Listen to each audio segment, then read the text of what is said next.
Of course, everyone is mad about your Mrs. Yes. Davina McCall. So am I. And how is she after Yes. everything that happened She's good. with the brain? Yeah, yeah.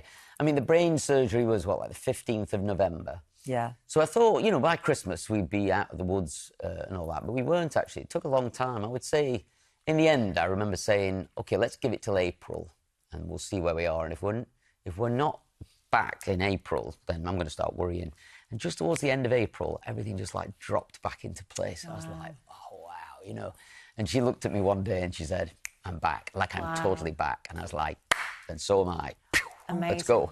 Because it is unbelievable how much, well, it's not really given all Davina's work that she did in terms of talking about the menopause and really bringing that into the mainstream. So I think women were just so shocked, and viewers and fans, but when this news broke, we were like, not our Davina. Like, I mean, there was such just communal, not Davina. There is a sense a lot of people feel like they kind of own her a bit, you know, because they're always saying to me, you better look after her, you know, like she's not mine, she's theirs, you know.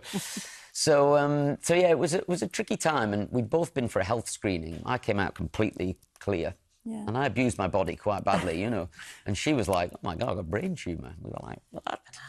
So yeah, it was a big shock. It's so interesting because as a couple now, you're very much front and centre together, your whole story. And it was, you know, Michael will be taking it because she's so active in keeping all of us informed. Yeah, yes. Which is an amazing way to be and be so open like honest, that. yeah. So then you're front and centre, kind of giving people updates. What's that like? You're talking about the woman that you love, but you also are like, well, now I have this responsibility to all these people. Yeah. So it was quite an interesting process, actually. It was very helpful because it was like a big therapy session for me. You got to kind of dump all these feelings onto a WhatsApp group, and then, you know, I'd leave it for 2 or 3 hours, and then you get lots of love in return, you know, from lots of people giving lots of support. But you didn't have to interact in a personal way, so you could give and then let go and then receive some love and then leave it 24 hours and do the same thing again. The interesting thing for me was really not getting addicted to that process, actually, because you found yourself kind of, it was such a rewarding thing that I found myself getting slightly hooked on it. And I thought, OK, this is getting a bit unhealthy for me, so it's time to stop doing it. Okay. So after about 2 or 3 weeks, I was like, OK, she's out of hospital, we're now going to go and recover, see you all later.